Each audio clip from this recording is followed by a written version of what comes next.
Chad Moyer with you here on the Rural Radio Network. It is time for our Fridays in the Field segment. It's brought to you by FNBO, the Great Big Small Bank. And we find ourselves in Pilger, Nebraska. We're visiting with Dave Oligmueller. And Dave, thanks for visiting with us here today. Dave and I met through a promotion on an affiliate station, KTIC, out of West Point. Brought some food to him and his crew who are harvesting here this week. First of all, Dave, maybe we can start there. How is harvest going so far? When did you guys get started? How far has it come so far? You know, we probably got started 3 weeks ago. The guys are pretty tired. It's been plenty dry. We need a rain. We need a rain bad to slow everybody down. But the harvest is doing good. Beans are doing good. Corn's doing good. We just need a rain right now. Yeah, a rain would be nice to, like you say, settle the dust, kind of calm things down a little bit. As you've made your way across the soybean fields, what is the yield monitor showing? Well, anywhere from 55 to 85 on dry land. Irrigated might be a little bit more. But the early beans aren't doing as good as the late beans. Corn's the same way. Late corn's doing better. It was plenty wet this spring, and it kind of put everybody in a tough spot. Yeah, well, let's do that. We'll take a half step back and talk about the season so far. So you said we had rain in the beginning. How did that affect how the crops went in the ground? You know, if we waited till after that rain, those crops are doing a lot better. A lot of guys went too early. They kind of mudded some of this in, and they're finding it kind of hurt them a little bit. I think they wish they would have waited. Mm-hmm. How about throughout the season now? We had, like we say, we had some rains through most of the season. How did the growing season go for you here in and around Pilger? You know, it really went pretty good. We spent a lot of time watching pivots.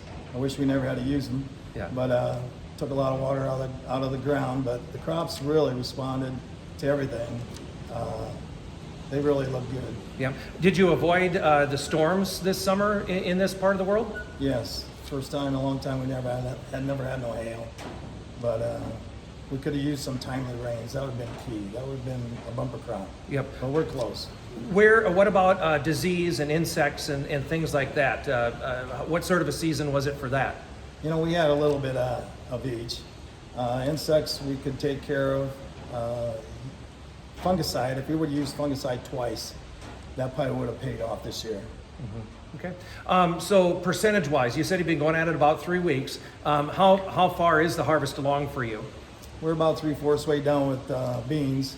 Corn, we took a couple hundred acres out, the Diamond 6 wet corn, and now they're full, so we switched back to beans. But this week, we might have 500 acres left. Mm-hmm. So for beans, probably be done middle of next week if things go well? Yes, mm-hmm. Yes. Okay, and then when you switch over to corn, if things would go ideally, you know, in a normal year, how long would it take you to do the corn side? Corn would take a couple weeks yet, but we might just slow everybody down and just take a break, shut the weekend off, because safety is number one. And now we have a water trailer hooked up everywhere. That water trailer follows us around everywhere because we can't take a chance. There's been a lot of fires around up north. We just don't want to take a chance. Yeah, I was going to say that is a big thing is the fire danger, right? In northeast Nebraska, we've heard of at least two in the last couple of days. And like you say, any measure that you can take to try and avoid that, it's worth it, right? Right. There's been 6 up north, and actually the fire department shut everybody down because they couldn't keep up with the fires. Yeah, all right. So I guess just, if you take a look at this year in total, how would this year rank compared to the last 5 or 10 years? You think when everything is said and done, it's going to be a pretty good year, Dave? Yes. If I had 0 to 10, I'd probably give it an 8 or 9, 8.5. It's really been pretty good.